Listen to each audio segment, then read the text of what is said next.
texeek tànk bu gudd ak barke ooleek alal du tee ñu xëy la tàgge xam-xam bu rëy ci yàlla mbaa ci duniyaa du la fegal bàmmeel yaak laajteem yaam audu billahi min asheytaani rajim bismillahi rahmaani rahim mbokki seetaan axiru zaman ñu ngi leen di wax asalaamualeykum wa rahmatullahi taala wa barakaatuhu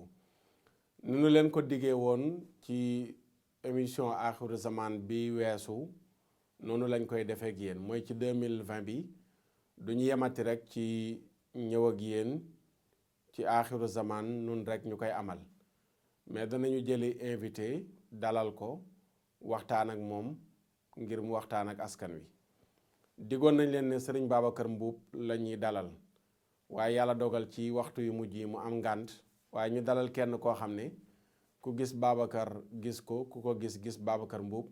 muy sëriñ Adama Mboup nekk membre ci collectif ànd sàmm jikko yi wala nga ne collectif non à la franc-maçonnerie et à l'homosexualité di am mbégte lool ci dalal ko ci émission axiru zaman tey incha allahu taala mooy première jataay bu ñuy invité kenn mu ànd ak ñun ci axiru zaman bi dañ koy bàyyi mu nuyoog mbokk yi seetaan ñu présenté leen li ñuy waxtaanee te soobu ci incha allahu taala sëñ Adama salaamaaleykum wa rahmatullahi taala wa barakaatuhu. waaleykum salaam wa rahmatullah sëñ Matar. ngi tàmbale waxtaan bi ci bismillahi rahmaani rahim ñaan yàlla jeexale ko ci alhamdulilahi rabbil alamin waaye di sant yàlla mi nga xam ni xewal bu waaye am moom dong moo la ko may. di julli ci yonent bi sallallahu alayhi wa sallam waaye yow di la sant bu baax di la ndokkeel action yi nga xam ni yaa ngi ci am yëpp ci lislaam bi nga xam ni Sénégal yëpp ñu ngi ko xool di ci bég di ci kontaan waaye di ndokkeel ñi nga àndal ci liggéey bi yëpp. jërëjëf kooku mooy sëñ Adama Mboup ñu baree bari ci réew mi ràññee ko lu jiitu ànd sàmm jikko yi mi ngi nekkoon di bay waaram ci askan wi ci lépp loo xam ne jëm na ci luy yàq jikko yi ak sàmm valeur yi nga xam ne ni Sénégal am na ko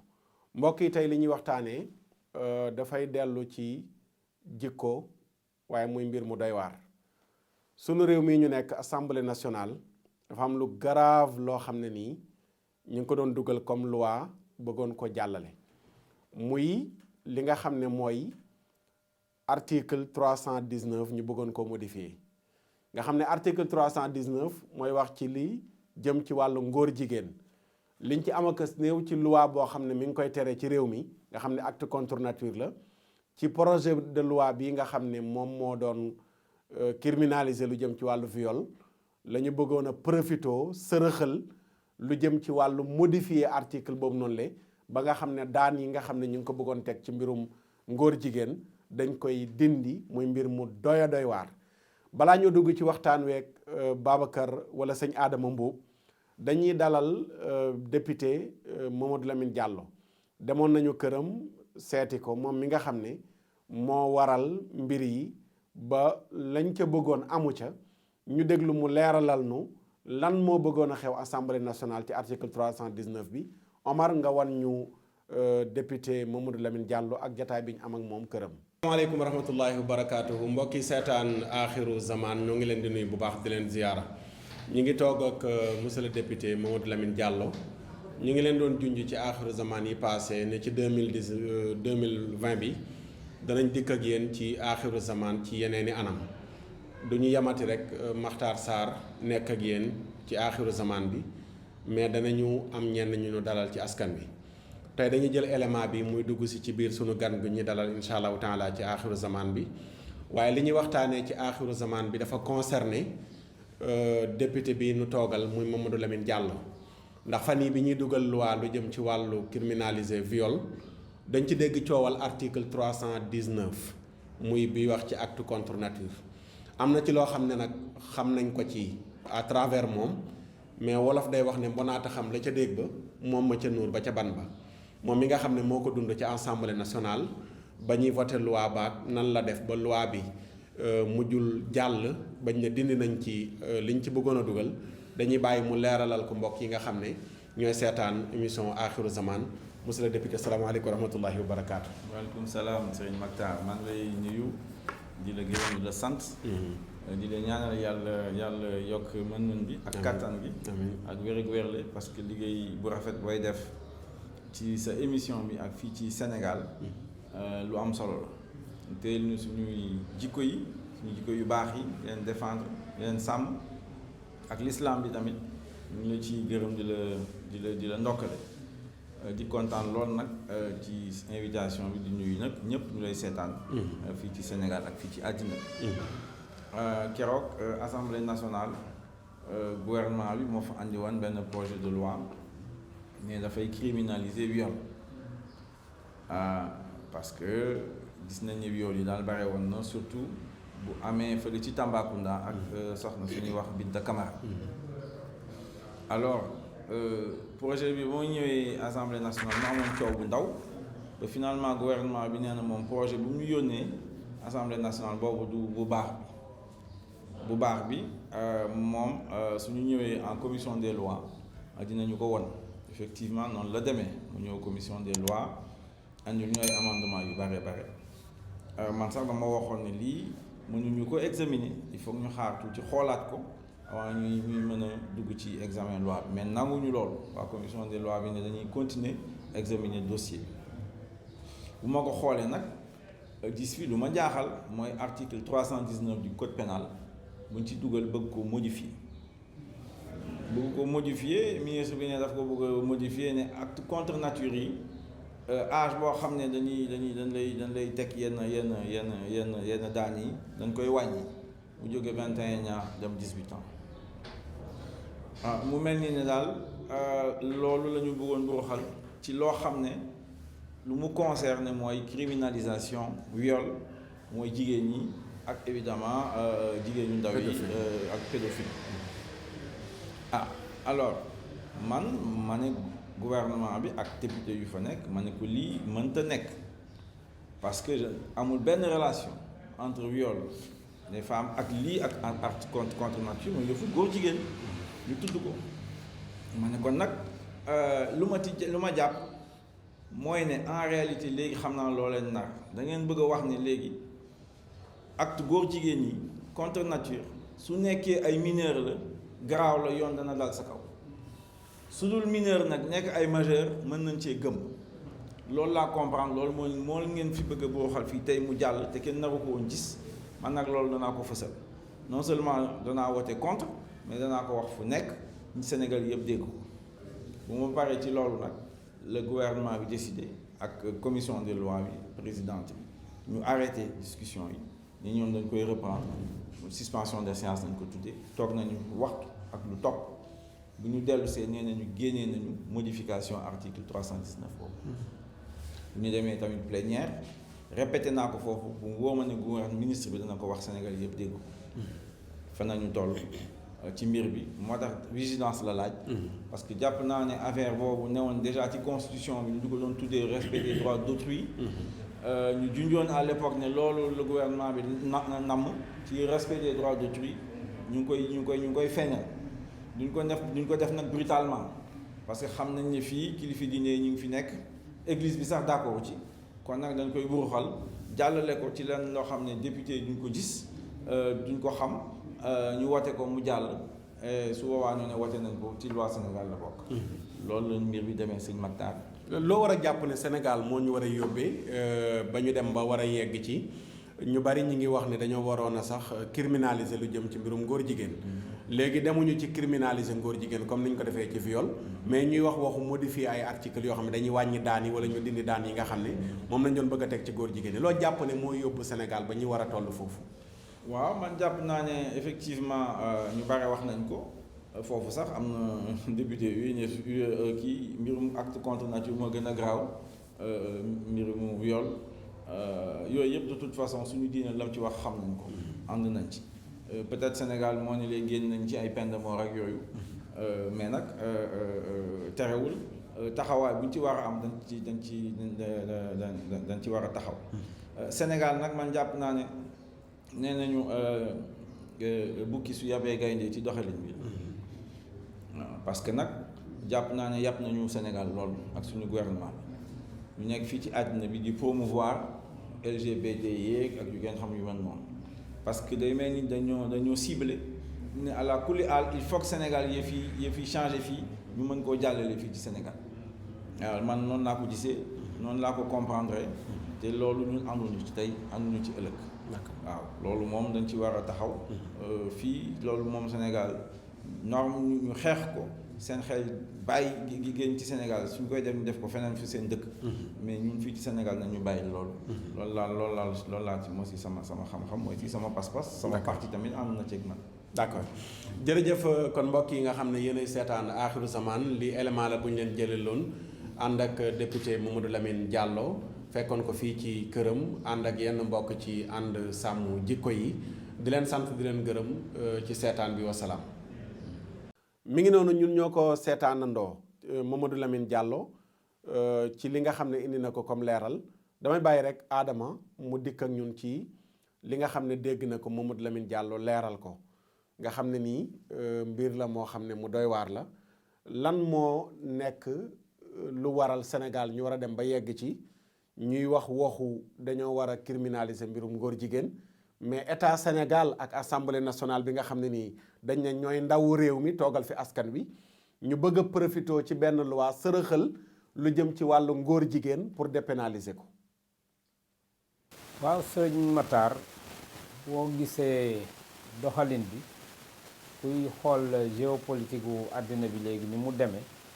ak sunu réew yi nga xam ni daanaka jógeeguñu ci nooteel ba léegi dañ jàpp ni moomeelu France lañu daanaka am na loo xam ni du la bett ndax lu dagan France dagan fii te dañ koy daganal ba daganal lu ko ëpp sax dañ naan bu xiinee foofu fii ñoom dañuy taw ndax bëgg lu neex France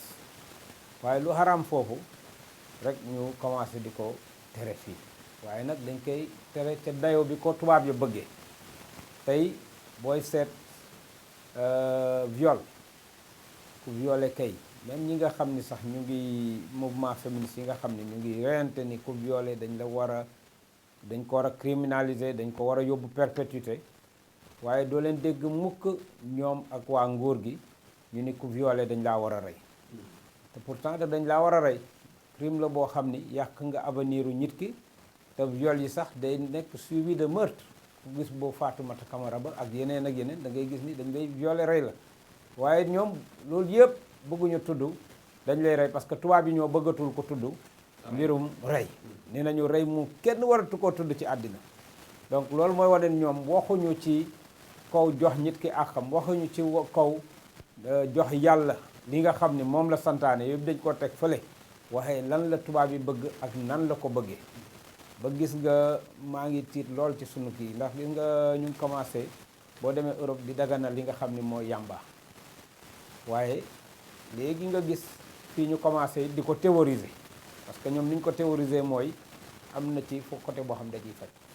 am naa xarit boo xam ni tubaab la mais nag dañ commencé ko fa jaay ci pharmacie ba mu tëbee mënul nelaw mooy am insomnie ñu tegtal ko mu commencé ñu ne 3 weer tox na ko balaa muy nelaw day tox waaye moom bokk na ci man ak moom ñoo jàngandoo ci ñi ëppoon xel ci sunu génération ëpp moyenne ca bac ba moo doon major waaye nii na ba mu toxee 3 weer yàmbaare gis na ni yàq na ci ay faculté am loo xam ni moom sentir na ko am na problème boo ko doon tegal même ci wàllu liggéeyam wàllu business am mu réglé ko léegi boo ko tegalee day am problème pour sax xam ban solution la ci indi mu xam ni am na lu wàññeeku ci moom lu rëy parce que ñun jàpp nañ ne lu tubaab bi ne baax na rek théoriser ko rek musiba boobu nag dal sama xaritu tubaab boobu ndax dañ ko théoriser ba woon ko ni la ñu ne woon bon na léegi dafa baax parce que lii ak lii ngi ci noonu la ñuy def it te gis nga li ci gën a grave mooy vote bi moom dafa leeral dara loo xam ni ku suivre actualité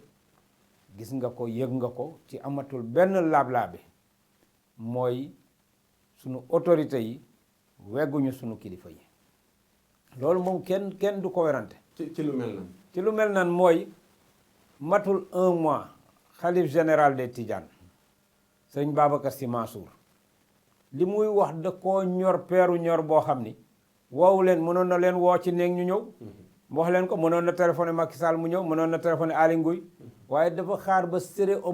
cérémonie officielle wu gàmmu Tiwaawan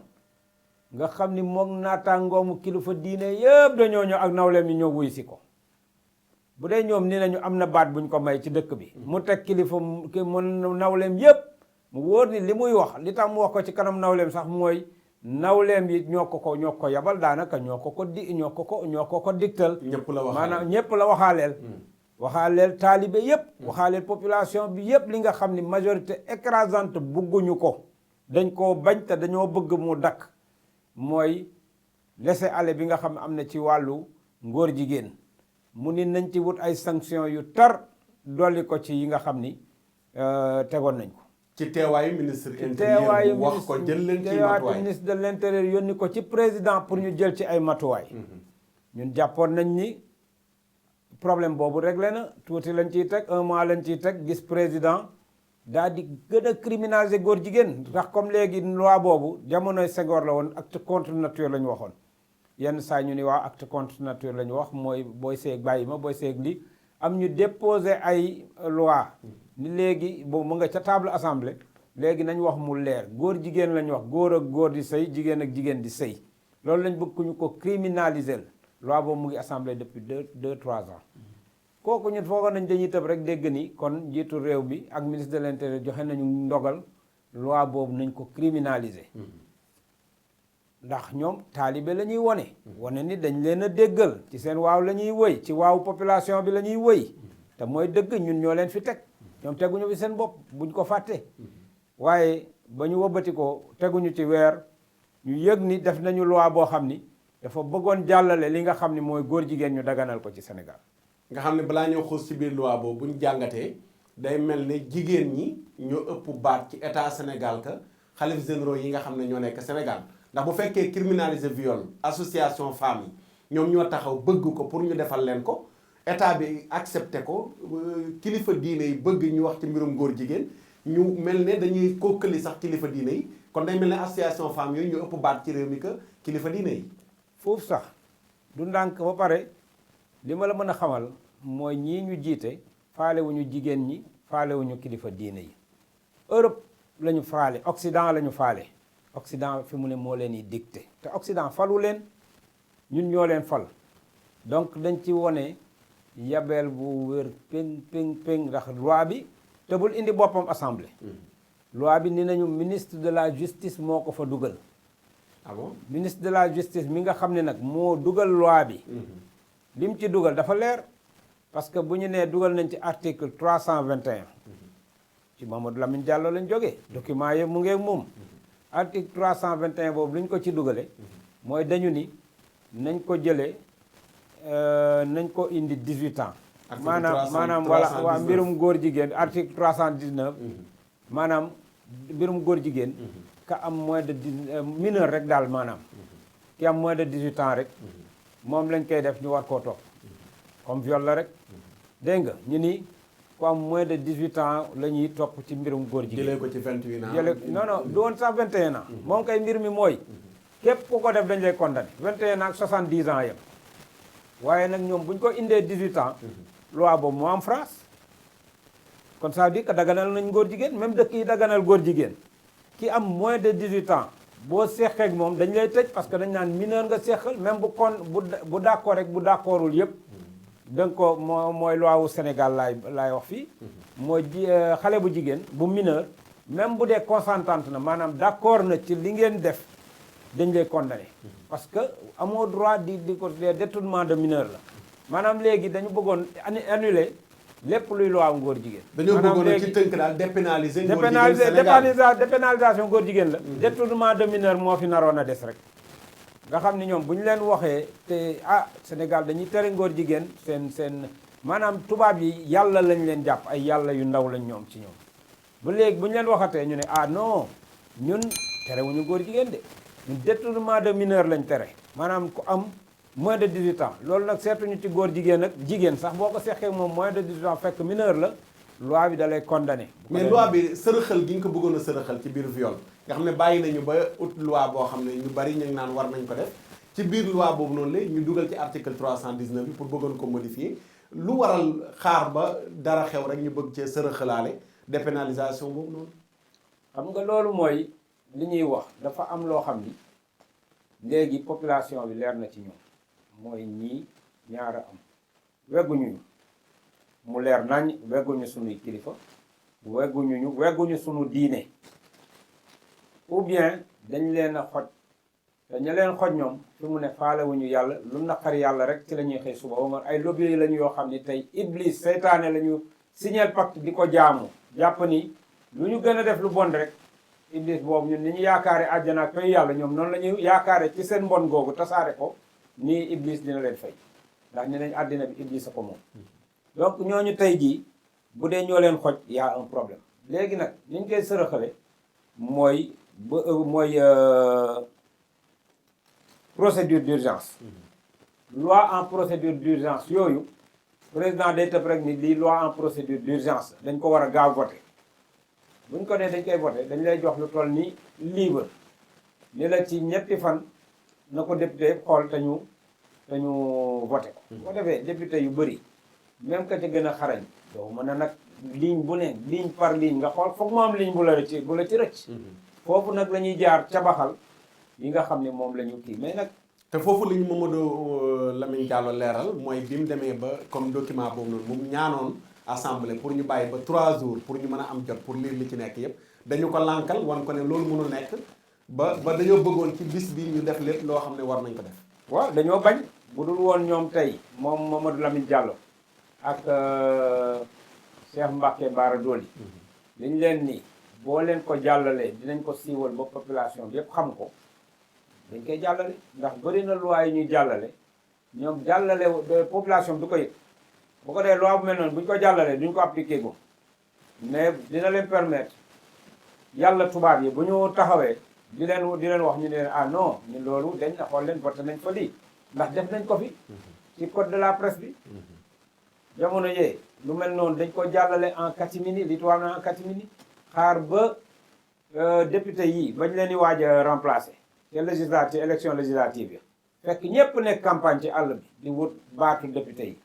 ci lañ yóbbu loi bu assemblée dernière mouture bi ci lañ ko yóbbu muy article 18 bi ñu dugal ko ci bañ ko ci dugalee lañ ca dugal ci biir article 18 bi mooy benn média waratul di wax waxi góor jigéen wala di leen ŋàññ wala moo xam ci photo la moo xam ci kàddu la moo xam ci image lu mu mënti doon amatoo droit di leen ŋàññ ñu dugal ko ci tey voté nañ ko te tey jii loola lu mel noonu lañ bëggoon defaat rek ci loolu lañ bëggoon a def boo ko defee nag ñu mën di ci neexal tubaab yi d'accord léegi yéen en léegi tant nag que waaw li ma la bëgg a xamal mooy tey loolu ñu def àndul ak dëppoo la constitution tey jii journaliste bu ko violé dara du la ci fekk parce que constitution bi sooraalewul ay mbiru góor jigéen moom sexe rek la wax ñoom nag ñoom orientation sexuelle dañ koo dugal ci loi bi ni dañ koo war a bañ a viol yéeg laa kooku kon ñoom seen bopp li ñu voté dëppoowul ak article 18 bi élément boobu dëppoowul ak constitution bi donc ku ko violé tey yow sa li la war mooy nga respecté constitution la constitution moo gën a fort loi yooyu donc tey ji boo ko violé woon it dara la du la ci fekk ndax loi boobu dafa anticonstitutionnel loolu mooy déjà li am waaye nag noonu tamit lañ bëggoon defe ko ci mbirum góor jigéen d'accord léegi en tant que ànd sàmm jikko yi mbir mi nga xam ne nii am na yéen lan moo ci nekk seen taxawaay ndax bu ngeen di wax ne da ngeen di bañ lépp lu jëm ci mbirum góor jigéen mu xëy a xëy rek am benn loi boo xam ne nii dugal nañ ko assemblée ñu sërëxal ko mu naroon a jàll te kenn du ko yëg léegi yéen loi bi ñaanuñ ko yàlla mais bu jàlloon lan moo ci doon taxawaay ànd sàmm jikko yi waaw ni nañu bu ñu doxalee kan bu dogalee waxambaane te doxal bukki bu dogalee waxambaane ci doxin ba la waaye jàpp naa ni kilifa yi nga ànd sàmm jikko yi ku ko tudd nga këru diine Sénégal yëpp tudd nga association religieuse du Sénégal yëpp ñoom ñëpp ñoo bokk ci ànd sàmm jikko dem ci ba jeex engagé wu ci te yabuñu leen waa ànd sàmm jikko moom ñoom parewuñu fooruñu ci wax ñoom dañuy jëf gis nga tey jii nañ leen avertir mu leer mooy loi boobu bu jàlloon benn député jaratul muy teg tànkal assemblée loolu waa ànd sàmm jikko waxtaan nañ ci ndax keroog ba ñu tëbee am na benn média bu jàllale ni loi bi ñu doon voté tey dindi na criminalisation ngóor jigéen maanaam daganal la léegi ngóor jigéen ci Sénégal mais ñu bëri man mii ak ñeneen sama morom yu bëri guddi goog nelawuñu man li ma xalaatoon mooy bu ma xëyee dem jëndi sama percal ndax xam naa ne man damay jaay sama bakkan man ci saas yi man soxlaatum amatuma woon benn yitte waaw damay dem maag te bëri naa ci ay morom demal te coordonnateur Babacar Mboup message yi fu ne la ko jële la ñëwee ci monde bi ni ko ñun pare nañ waaw pare nañu pour lan mooy buñ fi naree daganal góor jigéen nañ ñu rey suuli ñu ba pare góor jigéen ñu soog ko fee daganal loolu ñu ngi ciy mettre en garde ministre yi parce que gis nga Mamadou Lamine Diallo ñun réglé wul suñu problème ñoom la sauvé bomb bu mag la leen tubaab bi tegal mooy noonu mu leen di pousse pour ñu daganal góor jigéen mais gis nga loolu bu ñu ko fi defee ci seen astuce yooyu ba dugal fi loi ba fexe bu député yi voté ko dinañu moom bomb la leen désamorcer maanaam dañ doon teg bomb te yëguñu ko waaw parce que bu boobaa dëkk bi yëpp dina tàkk député jaratul muy jaar bu boobaa assemblée lu ñu fay kiyal parce que la askan wi yëpp daje suñu kilifa yëpp daje ko suñu diine daje ko ni lii la ñu gën a bañ bu ñu ko kenn defal ba pare fal leen teg leen fa rawatina circonstance bi fu xalifa général rawatina nag waaw xalifa général joxoñ baaraam loolu ñu ne mel ne dañuy konkali kilifa un mois après ñu woon ko ni faale wuñu loolu kon bu boobaa du président rek du ministre rek mais même député yi nga xam ne mu ñooy suñu ndaw ñu fal leen teg leen fa war nañ ni nekkaluñ ñu fa te faale wuñ ñu député nag bu la faale ba la gën a naqari li gën a naqari yàlla ci kaw suuf gën a naqari sénégalais lambda sénégalais boo mënti gis sànq rek ñu ngi koy wax ci réunion bi même sénégalais bi jaay boppam boo ko waxee mbirum góor jigéen dana yàlla nañ ci yàlla musal kon ñoom ñëpp a ko bañ la ñu gën a bañ nga fexe ba voté ko bis boo ko voté moom na la wóor ni lu gën a raw 23 juin dina xew nga xam ne demande nationale la sénégalais yëpp ñoo bëgg ñu dépénaliser yokk pen yi ci ngóor jigéen gis nga bu journée bi ñu xeex mbon bi ñu woote woon aéroport ni mu ba nit ñi amuñ sax fuñ toog ndax fees fu ne nag nit jóge fa foo xalaat ci Sénégal nit jóge na fa lu raw loolu lu raw 23 juin kon di nga ko gis benn député dootul dugg assemblée fekk teggiwuñu loi boobu donc bu yeboo ñu def très attention ci loi yooyu nga xam ne ñu ngi leen xoj pour ñu voté ko yéen lan mooy seen pexe ba nga xam ne lu mel ne tey bu fa Mamadou Lamine Diallo nekkuloon loi bi dañ koy voté mu jàll ñu dépénaliser ngóor jigéen ñu toog ba ay année ñu naan pourtant dépénaliser nañ ko depuis 2019 léegi yéen yan stratégie ngeen di teg ba xam loi bi tey buñ ko bëggoon a jàllalewaat ndax ba tey dara wóoru ci ndax ba léegi même député yi ñoo fi nekk même gouvernement bi moo fi nekk même ministre de la justice bi moo fi nekk te foofu la ñu tëggee procès bi yóbbu ko assemblée bu ñu la déggee léegi yéen yan pexe ngeen mën a teg ba nga xam ne lu mel noonu buñ koy dugal assemblée da ngeen ko yëg da ngeen ko xam def ci taxawaay yi ngeen ci war a def lu dul ngeen bàyyi rek bañ voté ko ngeen génn di bëgg a rey seen bopp ci dëkk bi waaw léegi daanaka dañu toll ci monde boo xam ne monde alliance la waaw moo xam nag alliance officielle nga xam da ngay dem média yi woo média yi def naa alliance ak diw ngeen photo wala alliance boo xam ne souterraine lay doon ndax ñoom it dañuy complot ku ñuy complot yow it war nga di leen complot ci suuf di sam am sa looy wax ca kaw waaye ñoo xam ni da ngay jokkoo ak ñoom ca suuf ñu lay wax te tey jii ñi nga xam ne ñoo ne ca parlement ba am na ci ñoo xam ne lu ñu mënti wax tamit yaru diine bu wér a wér moo ne ci ñoom te loolu du yàgg ba mu jàll te ñoom duñu ko signalé te it amul tamit koo xam ni dara dina rëcc moo tax ma ni mënuñu ni dinañ ñu ko signalé ba du jàll waaye lépp lu ñu sàggane kooku mise en garde laay def président de la république parce que gis nga yëf yi dañu yab député yi rek mais député yi indiwuñu loi ba foofu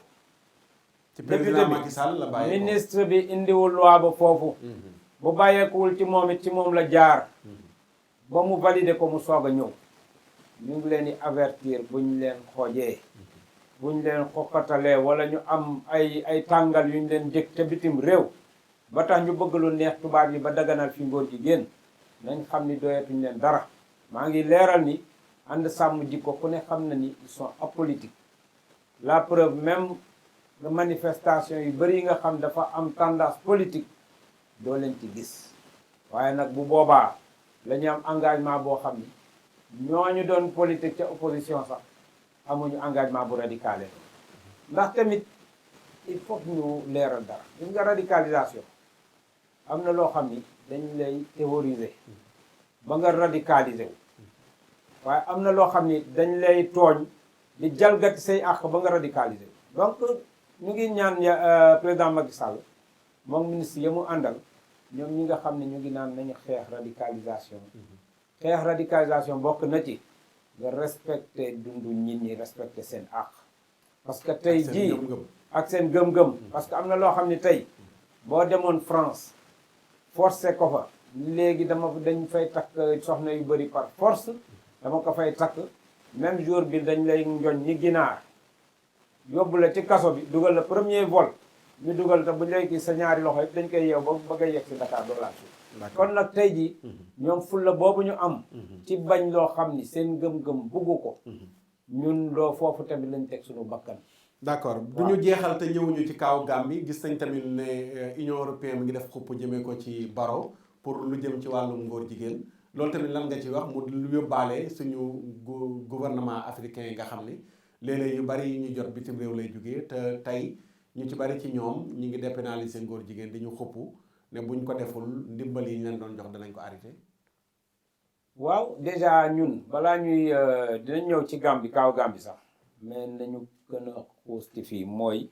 lii dafa jeexagul maanaam nañu Mamadou Lamine Diallo waa ànd sàmm ji ko sant nañ ko ni ko demal nga seetal ñu dernière version loi bi nan lañ ko bindee ñun pareeguñu ci xeex bi de pareeguñ ci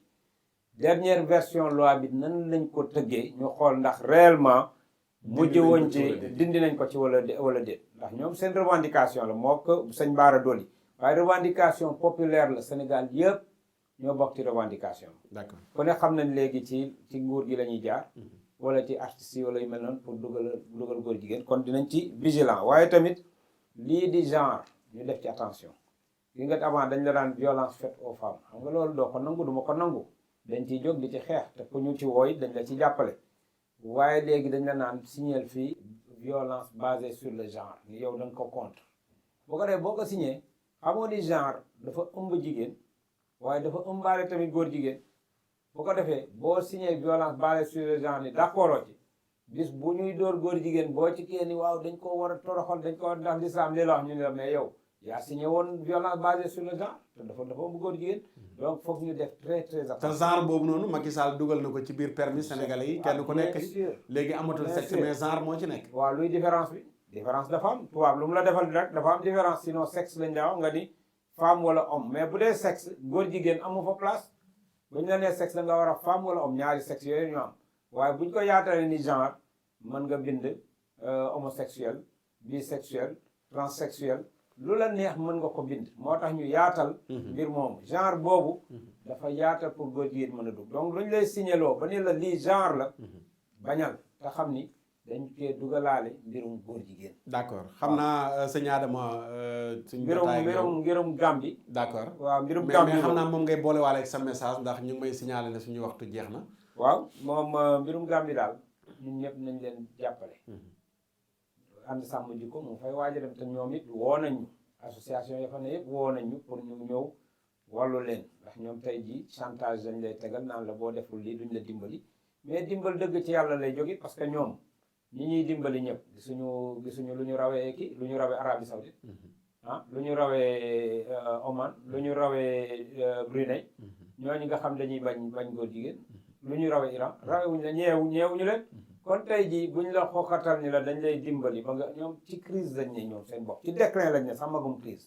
déclin mooy luy daanu waaw fi mu ne ñu rawoon yëpp ñu ngi leen di raw xale yu ndaw yëpp maanaam ay Chine ak ay Corée ñoo ñëpp ñu ngi leen di dépasse ñoo puissance mondiale léegi donc tey jii ñoom ba ñu daganalee loolu la leen yàlla detteel kon tey jii ku bëgg sa économie dem kanam buñ la tiital ba ngay daganal yooyu ndax tey si la fi may jeexale mooy wàllum góor jigéen buñ koy xeex waxuma la li ci diine wax waaye tey la muy lor 1,7 million personnes ñu ngi dee ci sida par an ba léegi te mënul wàññeeku li tax mënul wàññeeku mooy médecin yëpp dañu daje Atlanta ca 2013 ñu leen fekk nanguwu leen nit ñi nañ bàyyi ngóor jigéen sida du wàññeeku te yéen ni ngeen napp ngeen nit ñi ba kenn ñemeetul wax loola kon nag moo waral tey sida tey bis bu ne at bu ne mu ngi rey ay millions te mu taw dellu ginnaaw waxatu wala nag cancer ya muy joxe góor jigéen dina joxe canceru suuf bëri na ci am na benn woykatu Afrique du Sud boo xam góor jigéen la woon canceru ginnaaw la am moo ko yóbbu daaw donc bëri na problème yu bëree bëri yoo xam ne ñoom dañ leen di ngéem ba ni xale dañuy puusu ni xale yooyu yëpp di musiba yoo xam ni war naa tax ku bëgg sa dëkk avancé bul dem te nag gis nga góor jigéen boo koy